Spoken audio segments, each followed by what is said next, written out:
All right. Good morning, Senior Source viewers and friends. Thank you for joining us, the Elder Financial Safety Center with the Senior Source, on our COVID-19 impact on employment panel with our guest and our co-host from Dallas HR. This is a topic that we will be discussing, answering viewer questions and things that have been submitted to us about how this particular time within the COVID era is impacting employment and how you as a job seeker or someone seeking employment can best adjust yourself to it. We have a wonderful panel with us today that is here. We have team members from Dallas HR. I'm going to give just kind of a brief introduction to our guest. We have with us Shalina Best, who is an HR professional with Sherwin-Williams. She has extensive experience in corporate and field operations, and she has had positions in senior HR management with companies such as the Wyndham Hotels, executive team leader at Target, as well as a senior HR generalist for Capital Form Credit. Ms. Brown Best holds a bachelor's degree, secondary education from the University of Arizona, and a master's degree of higher education in administration at UT El Paso. So we are very happy to have her here. We also have with us today Mr. Adam Everett. Adam has over 17 years of talent acquisition experience, and he's worked in a variety of industries, both corporate and staffing. He has a strong sweet spot in full cycle or life cycle recruitment, veteran recruiting, internet and social media recruiting, as well as HR and recruiting policies. He is a graduate of Texas A&M University. Go ahead, Adam. I know you want to say it. Here you go. Giggle, that's it. Sorry, my lights went out. We're just gonna go with this. Okay. And he possesses 7 recruiting certifications from AIRS. All right. We also have with us Crystal Yates. Crystal, thanks for joining us. She is a senior certified HR professional with a background in both HR and small business operations. She's been assisting small job seekers since 2010 in all facets of job hunting. And in September 2018, Crystal published her first book, The Insider's Guide to Your Dream Career. Welcome, Crystal. We also have with us Ivory Williams, who helped us get this together. Ivory, thank you for joining us. She is currently the Director of Talent Acquisition with Pegasus Senior Living, which is a senior living organization that with over 38 communities throughout the U.S. Her background is also in recruiting, having been a former VP of recruiting as well as Director of Recruiting, employed with TGI Fridays and compensation analyst and recruiting manager. And Ms. Ivory Williams is with us here to help, and she is the Community Relations Committee member, committee member with Dallas HR. So there we are. Ivory, do you want to go ahead and introduce Sally for us, if you don't mind? Honestly, I will let Sally give us a quick introduce herself. Yes. Good morning, everyone. My name is Sally Sharp. I'm a human resources manager with Old American Services. It's an auto insurance business, and I've been in human resources for 29 years now, worked in 6 different industries. I graduated from up from North, Washington State University. And I've been an HR director of a Metro daily newspaper with a union. I've worked for hospitality and manufacturing and aviation technical services. So I'm also with support for Ivory on the Dallas HR Community Relations Committee. So I'm here as a support. Wonderful, wonderful. Thank you so much. So I guess we will go ahead and get started. Thank you all again for joining us. We really appreciate your time. This is a pretty brief platform for you to kind of jump in as you feel necessary. But we're going to start with some questions that were asked and they're questions specific to employment. And we've got a list of those, and I'll go ahead and start with those for us, okay? Give me one moment. All right. So one of the first questions that we had was about older adults. So, panelists, in your experience, how have recruiting or recruitment strategies changed since the pandemic began? And what job-seeking advice would you offer an older adult in light of these changes? The question is, how have recruiting or recruitment strategies changed since the pandemic? And what job seeker advice would you offer older adults in light of these changes? And Christina, I'd like to direct that, and not to put him on the spot, I just knowing his background with veteran and diversity recruitment, I'd like to direct this to Adam to get started. If you could please, Adam. Yeah, wonderful. Sure. Thank you, Adam. So again, thank y'all for having me today. I'm excited to be here. I love working with Dallas HR. So this question, I've talked to a lot of candidates lately about this actually, because right now there's a lot of candidates on the market, right? But on the flip side, a lot of companies are starting to hire again. Since the pandemic started, I've noticed that something that I have to do is I have to reiterate what we're doing inside the office as far as what we're doing to keep our employees safe and healthy. Okay, so that's something as far as like my recruiting process. As far as any kind of recruiting strategies, I mean, I'm doing a lot more networking myself, as well as I think that's kind of the second part of this question. Older adults, anyone looking for a job. There's so many candidates on the market. When you're applying to all these jobs online, you don't want to get stuck in the ATS black hole, as they call it. So it's all about who you know. Y'all have heard that saying. People watching this, I'm sure, have heard that saying. So network. If you apply to a job, and I've told people at the various Dallas HR events that I've spoken at, that if you apply to a job, be sure to connect with me on LinkedIn. Shoot me a note. I can try to maybe introduce you to the manager there, or see if I know anyone there. Because again, it's just another way to try to get to the right hiring manager or hiring decision maker for that role. So definitely network, and just make sure that you're going to a place that has the right PPE and everything to keep you healthy if you have to go into. That's great feedback, Adam. And I'd like to also kind of ask Crystal, knowing that you work with a lot of candidates from their perspective, and we're thinking about seniors in particular with this panel, when they hear network and they think COVID, I've been quarantined in my home for the last year. How would you advise someone to be networking in an era like what we're in right now?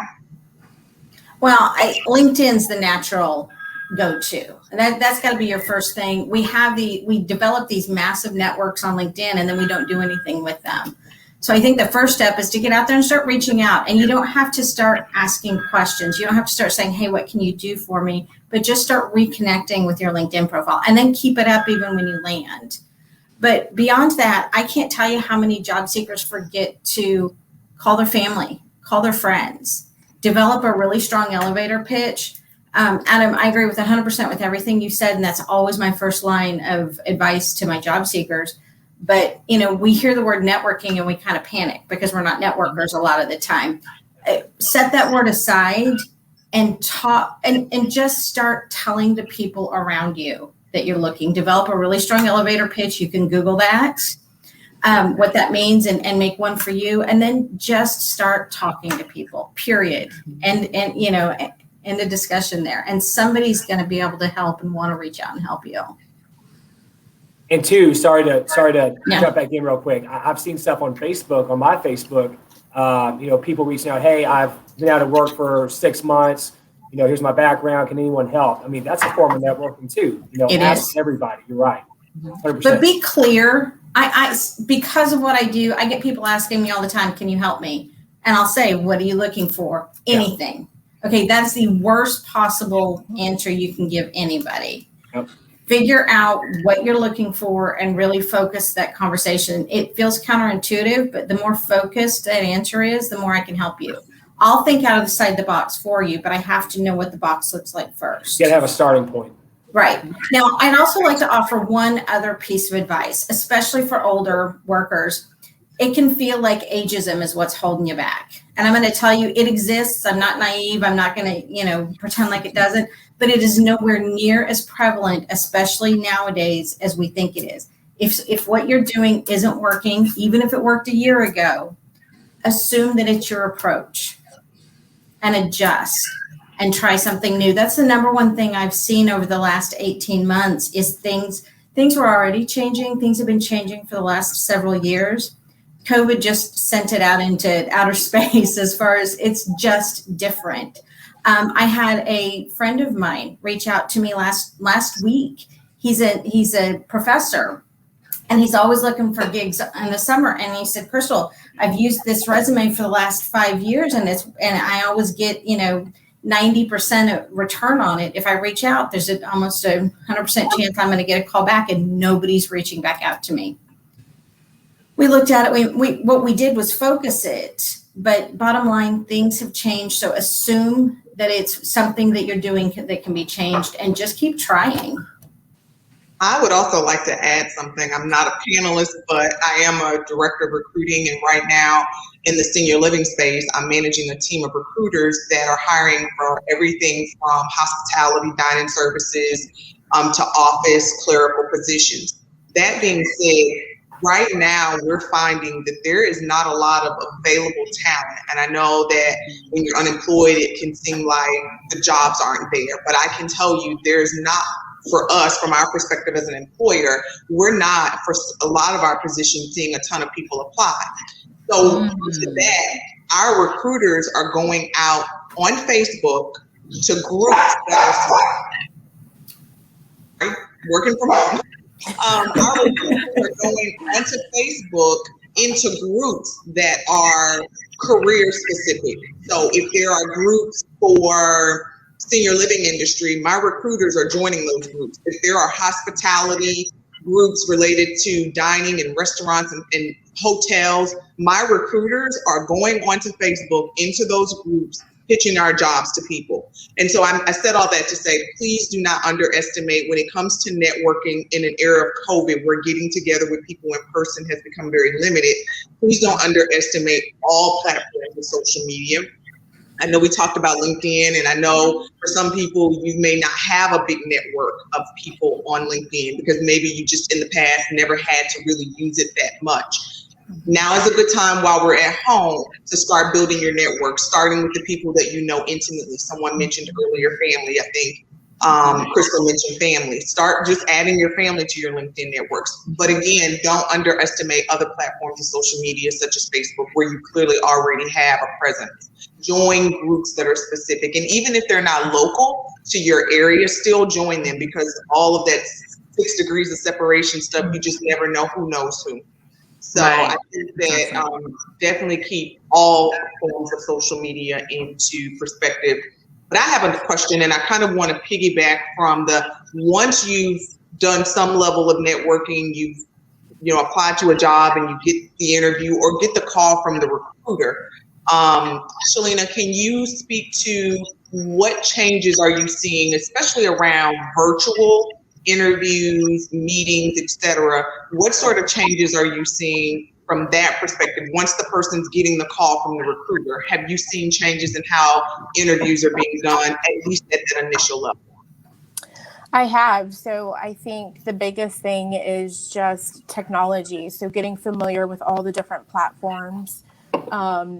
And, I had a great example of just now, I was having some technology difficulties, not panicking, but just finding other ways around it. So, making sure you have your phone available, your, laptop, just being prepared and practicing. So there's a lot of different technology apps out there where you can practice your interviews for the virtual experience. And just, Thank you. Just getting comfortable with the virtual aspect of interviewing. It's very important. Thank you guys for that. We're going to move on to the next question. We've got a few here. We want to get them in within a good time.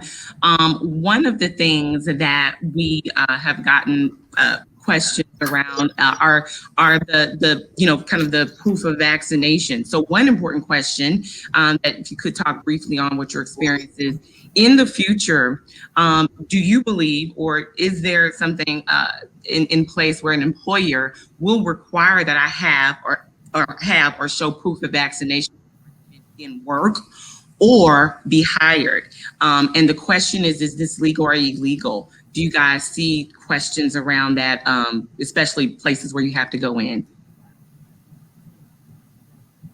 Let me take that real quick because I thought about it. Yeah. So I don't think, I mean, this is such a touchy subject across the U.S., as we all know, but I don't think it will, I'm not sure it would ever become like a law necessarily, but depending on your job, it might be required, just depending on the industry you work in.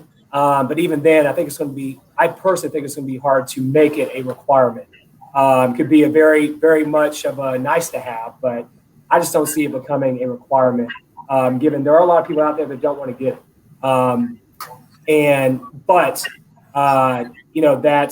That's something that I've been asked. And that's when I say, hey, listen, company I work at now, we actually have a product that's like a Clorox wipe, essentially, or a spray that lasts for up to 3 months with only one application.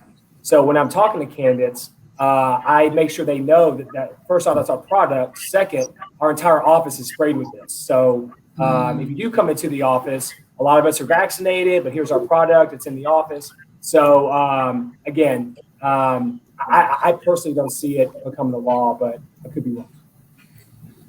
And I will say, just from personal experience, and I do work in a very unique industry, that to your point, Adam, is definitely related to the work you do. Being that my organization works with a very sensitive population, we are seeing states outside of Texas that, for our industry, are making some mandates, but it really just depends on what you're doing. So, yeah. Hey, wonderful. Does anyone else have anything else to add to that? Anyone else to add to that? That's great feedback. I don't see that being something that'll happen in Texas. I would be very shocked if Texas as a state mandated vaccination. Okay. And so I think you kind of touched on it. We had another question that wanted someone wanted, can your job legally, can a job legally say, you may have answered this, that in order to work here, you have to be vaccinated? In your opinion, is that appropriate, inappropriate? Is it legal? I don't think it's appropriate necessarily, but again, I could be proven wrong down the line, but I don't see that. No, Adam, I agree with you. There's a lot of legal experts who are telling businesses to go that direction, but I think there's so much gray area. There's religious exemptions, there's health exemptions. I think most businesses are going to follow the encourage but don't require Exactly. route.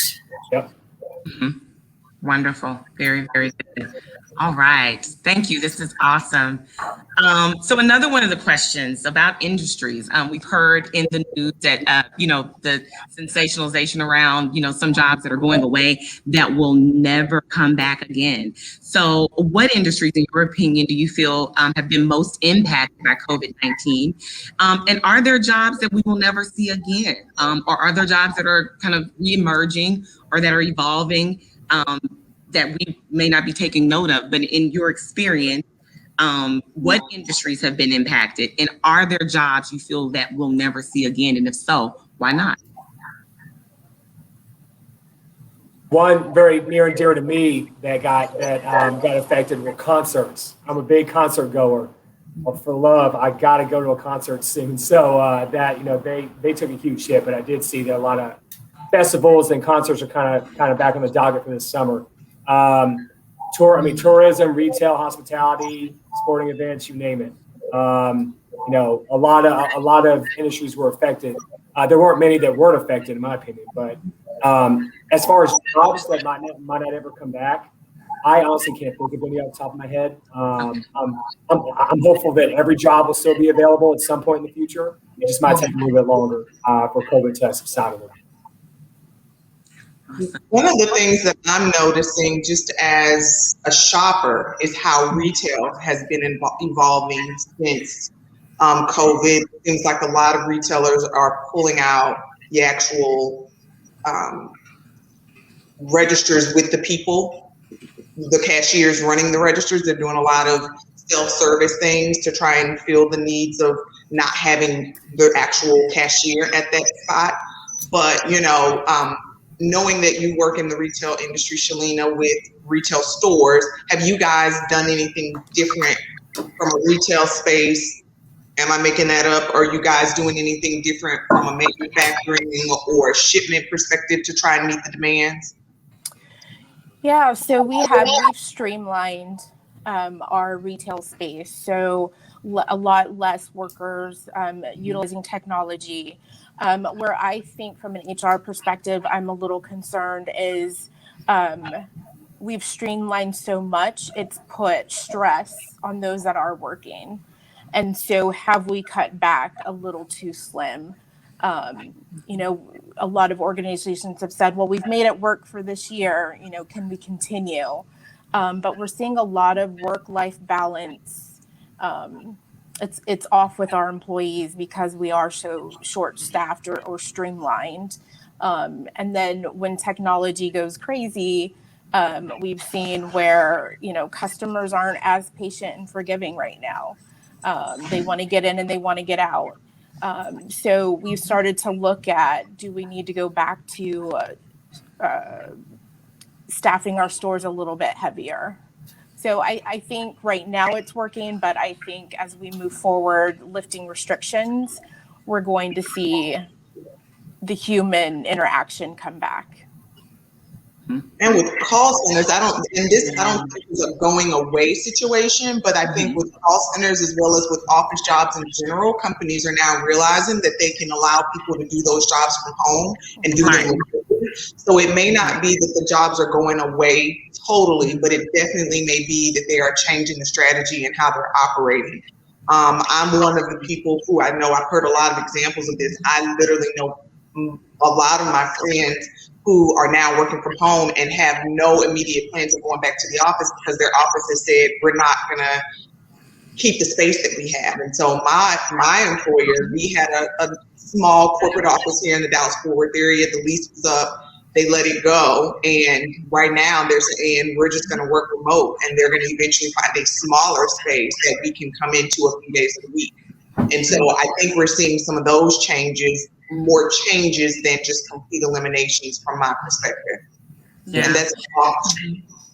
Yeah, we get a lot of, I'm sorry, I was going to add to that point, Ivory, that we're seeing a lot of employers that are reaching out for those roles in particular, or at home chat personnel, or at home customer service agents. And so, I think that is probably one of the industries that is maybe benefiting a bit more and that we won't see just kind of easily go away.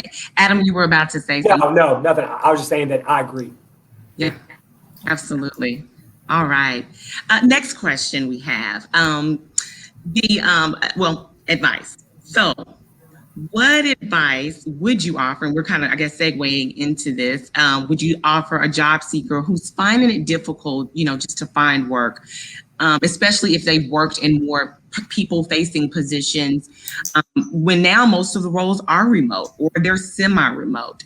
As a recruiter, how would you encourage or direct someone who's finding it difficult to find jobs now that aren't really in that space?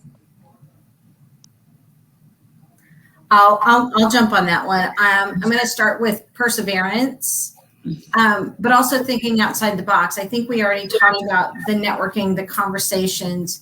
If you need to shift industries, then be creative when you're talking to other people. And it's going to be almost certainly networking that gets you that job, not hitting that, quick apply button online. So do your research, transfer your skills for the other people, and just be open-minded as you start having conversations with new people. It's not an easy answer, and that was very broad. But I've worked with a lot of people over the last year who've had to transition into something new because what they had went away, and that's what makes it happen, is just an open mind and lots of networking. I totally agree with that, and that's what I was going to touch on too. Back to the first question, again, network. That's it. Also, do some searching on Google. Find all the various job boards out there. Don't just do LinkedIn, Career Builder, whatever. I mean, there's a lot of job boards out there. A lot of people that I talk to, they always ask, should I get on Career Builder, Monster, or whatever? I'm like, listen, if you need a job, you never know what employer is going to be on what job board necessarily. So I would post your resume everywhere, in my opinion. Now, be ready to get some of the spam emails on some jobs that you're not interested in, but you never know when that one job's going to come across. And don't regret kind of casting your line out everywhere. That's something else I would recommend doing.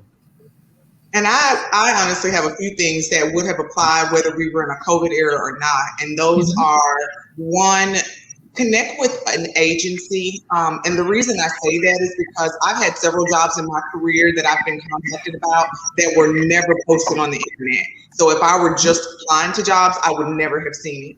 So to Adam's point, make sure that your resume is out there, because there are going to be jobs that headhunters and recruiters will be searching for talent for that will not post the job on the internet for whatever reason. So that's one thing. Connect with an agency, ask them specific questions about whether or not they actually recruit for the type of work that you're looking for, because a lot of agencies have special industries and areas that they recruit for. So try and connect with an agency that is actually specific to your industry that you're looking to get in.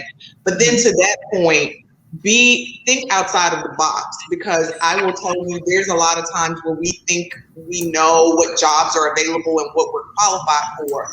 I had no thought about the senior living industry, never ever crossed my mind. And I got hired in this role before COVID, but it never even crossed my mind to even consider a career in the senior industry. And so think creatively. When you hear us talking about the different jobs and industries, start looking into those options as well. Even if you've never worked in the industry before, a lot of times your skills will transfer over. And then, and I don't know if this is a worst case, but a definite option is also a career change. It could be a great opportunity to kick off another career for yourself. And so thinking outside of what you've always done, and how you could take those same skills and transfer it to something different. But I think having a relationship with at least one agency is very, very, very sound to do. Being open to temp to hire opportunities, but just knowing that those agencies sometimes have access to jobs that you would never find out about unless you had some knowledge of them. Well, also know that those agencies can put you in an organization that you might not otherwise have an opportunity to enter. And once you're in there, you're able to prove to them your worth. Mm-hmm. Very true. Regardless of the position. Sorry. Yeah, no, you're fine. No, I think that's a great point, because we're often encouraging, especially our older adults, you've had tenure, you've had a wealth of experience in one space. Now, I think, with everything that is going on, it's prime opportunity and prime real estate to kind of move into whatever that second career, that on-call career, or even ideas about consulting. Like those are, you can utilize some of those skills and things that you have to become a gig worker, which is a big thing too, right? I'm sure you guys have probably had experience with candidates that are like, okay, well, I Uber job, or Uber Eats, or I consult and I do different things. So to your point, Ivory, I think it's important that our job seekers, particularly our older adults, be open to thinking outside of the box. You guys are seeing and hearing this from recruiters and HR professionals. It is okay to think outside of the box. Thank you for that. All right. One other question is about pandemic layoffs. So I've been laid off due to the pandemic. Is my employer responsible for assisting me in transitioning to a new job? Is my employer responsible for helping me through a transition to another role, or would that be just kind of specific to an industry? I would love to jump on that. Right. The hard answer is no, they're not responsible. However, if you're in a layoff situation and you are negotiating a severance package, ask for it. Over half of the people that I work with that go back and ask for it, get it. Sometimes it's a little, sometimes it's a lot, but if you don't ask, you don't get. Crystal, Now, could you are you? what that looks like? I'm sorry, Adam. Go ahead. Crystal, when you say they ask for and they go back and get it, what are they specifically asking for? That's And what can I you was going elaborate to ask. what is it that they're going to? It depends on what they need, and usually, most of the people I work with on a one-on-one, and so we create a package, and they'll take it back to their employer and say, I need X amount of dollars to do these 4 things that are going to help me get my next job. A lot of larger organizations with large layoffs will provide, or Lee Hecht Harrison is probably the most well-known. Ask if those services are available to you. You know, a lot of that's not individualized one-on-one, but they've got such good information that can help you. Yeah, and I know from personal experience during the height of the pandemic, again, I was in the senior living industry, but the Hilton, and I'm going to just call them out because it was something good that they did. They reached out to us and they said, hey, we're about to furlough a ton of people. Could you guys take them on for on a temporary basis, knowing that once things ramp back up, we're going to want to rehire them? And so they were actually actively reaching out to employers trying to help place their people. They're not required to do that, but there were, and these were for like housekeeping, hospitality type positions. These were not high paying professional office type, office jobs. So I'm saying that to say some employers, to Crystal's point, were offering it. I'm not sure of what they could be doing still today. And I totally agree. They are not responsible. I mean, they don't have to do that, but I feel that's the right thing to do. And that's all, that's awesome that the Hilton did that.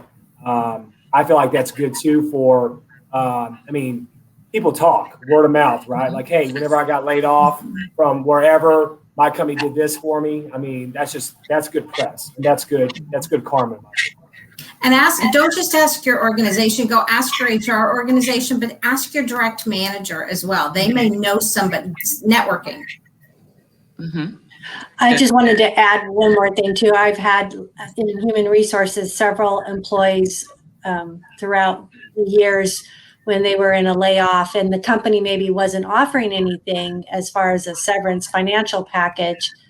I would just have employees come and say, hey, can you help me out? Can you look at my resume? So ask your human resource department what services they can offer to assist you in that transition. Mm-hmm. That's awesome. Definitely use the resources that you have available to you. And another question, this is again kind of leading to this idea of, the world opening up and in the employer's responsibility and employee or job seeker's responsibility. What, if any, responsibility do employers have to ensure the safety of those employees returning to work in a building or site? And so I think what they're looking for is specific things. In your experience, are there specific things that an employer should be looking at or being responsible for to ensure the safety of its on-site employees? PPE for sure. Have masks, sanitizer, Clorox wipes, plenty of that. Absolutely. Well, all of this falls under OSHA now. So we're all responsible for figuring out what the current OSHA guidelines are and following them. But I would like to add too, and I'm seeing more and more people do it, and I love it. We have to take responsibility for ourselves. So have your own PPE, make sure that you're keeping social distance, you be in control of you. And two, if you schedule a meeting, try not to have 20 people. I mean, if you're in the office, let's say, I'm in the office, don't schedule ginormous meetings, right? Try to keep it as minimal as possible so you have the space to spread out. Wonderful. Yeah. Thank you so much. And what if, and this just came to my mind, I am a person, or we have a person that's working in a facility that maybe they've prepared their own PPE or they have things, but at some point they still feel, not as safe enough to be in the building. How might they go about approaching or broaching that subject with their supervisor or manager, especially if they feel it may be affecting their work or their ability to work well? We've actually experienced that, and the person went straight to their supervisor and just had an honest chat with them. I believe the supervisor needs to do everything they can to make sure that employee feels comfortable. And if they don't feel comfortable being in the office, then be open to them working from home. Something that's great or something that is positive that's come out of the pandemic is that companies are realizing that their employees can be productive at home when in past times, certain companies were totally against work from home policies. But when they were required to work from home, then now they're seeing that their employees can work. So supervisors should be open to that and do what's best for the employee as long as it's a fair ask of the employee. Absolutely. I think that's And I think you need to bring solutions with you. Everybody wants something different. It's really hard to play the guessing game with an employee that doesn't feel safe. So come to me, tell me what you need, and I'll do my best. As will most reasonable employers. They'll do their best to make sure you get it.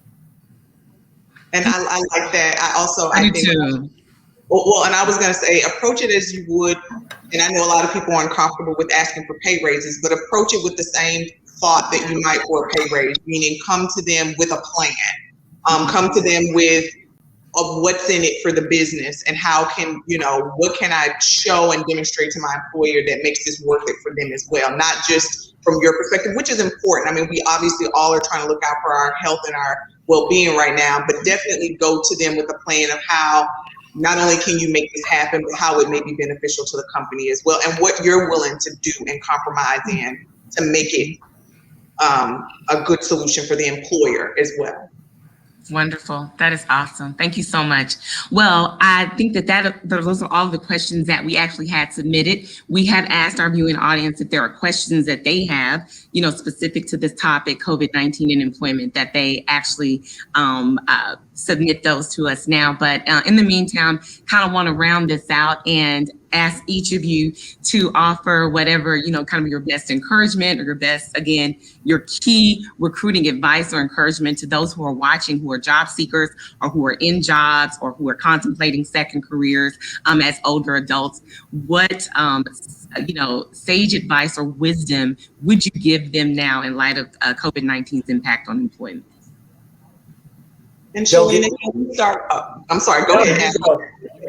And only because Shalina's been so quiet, I want to get her input on some of this. Shalina, do you have any encouragement or words that you would give just off the top of your head to an older or senior person? Yeah, I think just be patient. So I was part of the layoffs and was unemployed for about 6 months. And, just being patient, thinking outside of the box, being flexible. I think it's not just one thing. So taking all of the advice people have given and tweak what works for you, and just be patient and know something's going to fall in your lap. Thank you. Thank you so much for that. That's good. Okay. Anyone else? I'll say focus on that which you can change. It's really hard to blame it on your age, blame it on your industry, blame it on outside issues. And sometimes that's what it is, but you can't do anything about that. And when you focus on that, your job search is going to start to tank. Stay positive, focus on that which you can change and adjust. Keep adjusting as you go until it starts working. I was going to say, don't give up. And going back to the networking comment we've all said several times, get out there, put yourself out there. Don't be shy. Don't be embarrassed. Do what you got to do to find your next position. And like what we said earlier, it will come. I know it's stressful not having a role, not having a income, but it will happen. You just got to stay persistent and do everything you can. So don't give up. That's perfect advice. Allie? I can relate because at one time during the Great Recession, I was laid off for about 6 months. And so it's that persistence, don't give up, network.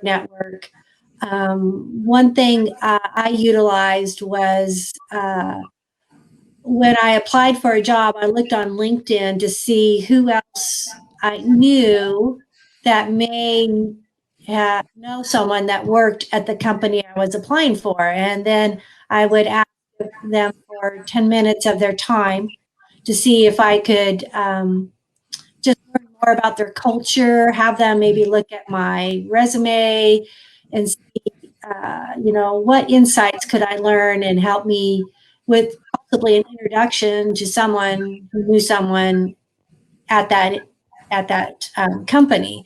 And another thing I utilized was when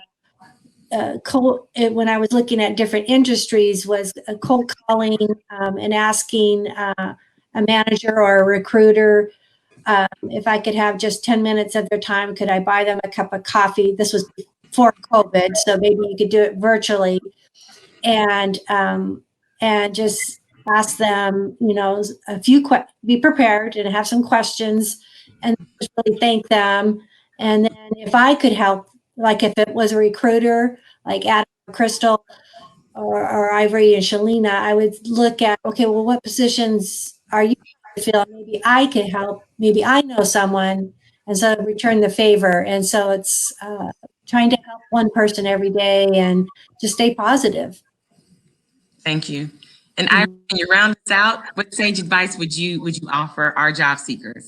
I was listening to everyone, and in my mind, it was just running as everyone was talking, because I think everybody touched on a few things. Crystal said something that really resonated with me, was especially when you start, job search in general is very stressful and challenging, but especially when you add into that any thoughts that you might have on ageism, focus on the things that you can actually do something about. And to that point, I wanted to say, making sure that your resume is good, like having someone talked about family, having a family member or someone look at your resume and make sure that it actually speaks to the types of jobs that you're applying for. It actually speaks to how you are evolving with the changes that are happening related to technology and things like that. So making sure your resume is updated is something you can do something about. Removing anything on there that might date you is something that you could do something about. Taking free webinars and courses on and attending events such as this to learn more about the technologies where you may be struggling with is something that you can do something about while you continue to search. And then I think the other thing, which again was relevant whether or not it's COVID or not, is just being consistent when you're looking for a job. It is hard. It's easy to get deflated and to think I'm tired and I'm doing this every day, but it's those little bitty hours a day that really eventually is what gets you the result that you want. So setting aside some time, being consistent in that, whether it's to network and reach out to someone, write a handwritten letter, which is so not common these days, that might help you stand out from someone. Writing a handwritten letter to a hiring manager, doing things every day to help you get to the goal of what you're trying to do, which is to find a job. And that will keep your mind positive and moving forward while you wait for that right opportunity. Right. And if I can piggyback off of that, I think we've talked all the way around this, but we haven't said, if you are struggling in your job search, take a minute to figure out where that is. If you're not getting any calls off of your online applications, it's your resume. If you're getting a bunch of calls, but you can't get past that phone interview, you're saying something. And so figure out where that breakdown is. And that's where you need to focus on beefing up your job search, on education, on learning how to do it differently. Absolutely. That is awesome advice. And I'm so certain our viewers are going to just soak all of this in. I want to thank each of you for the opportunity to join us on this panel. Your insight has been just remarkable.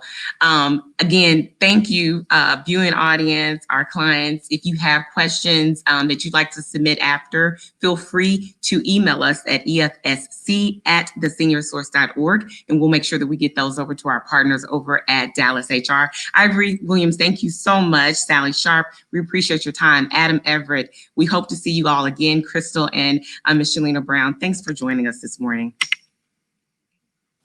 Thank you. Have a good day. Thank you. See you later.